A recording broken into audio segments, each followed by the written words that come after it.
According to E. Belfort Bax, writing in 1914, modern feminism has two distinct sides to it. One, an articulate political and economic side embracing demands for so-called rights, and two, a sentimental side which insists in an accentuation of the privileges and immunities which have grown up, not articulately or as the result of definite demands, but as the consequence of sentimental pleading in particular cases. In this way, however, a public opinion became established, finding expression in a sex favoritism in the law and even still more in its administration, in favour of women as against men. The two sides go together, the vast bulk of the advocates of women's rights being equally keen on the retention and extension of women's privileges. Indeed, it would seem as though the main object of the bulk of the advocates was to convert the female sex into the position of a dominant sex noblesse. With women having been granted legal and social equality with men, however, now feminism is purely sentimental, purely about the retention and extension of women's privileges, and purely a supremacist movement out to defend and expand upon women's position as sex nobility.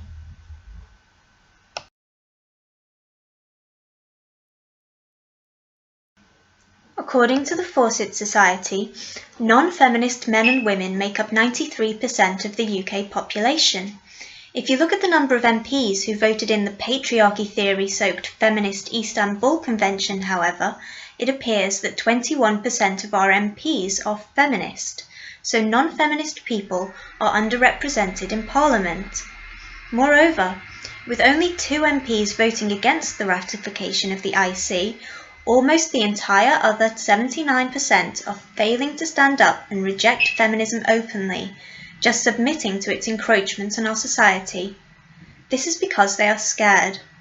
When the Liberty Bells met with Philip Davies, he confirmed to us that many other MPs share his views on equality in gender politics, but refuse to be open about it.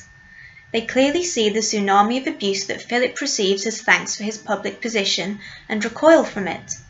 However, this abuse he receives from mainstream media and the feminist movement is not working.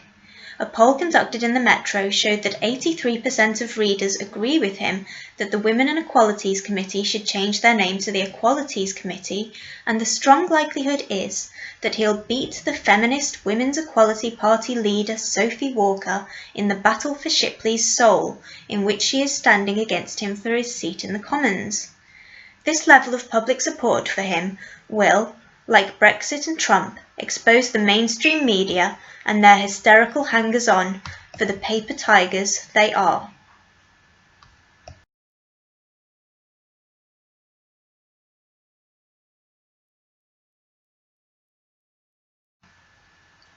The non-feminist sector must take a stand. For too long we have allowed feminists to dictate to us what public policy should be, what the world is, what feminism is. We know better, and we have more than a critical mass if we would just use it. So please, be open about your non-feminism and support other non-feminists. They say politicians are always 20 years behind the general population, but they will see which way the wind is blowing if we show them, and we can win equality for all.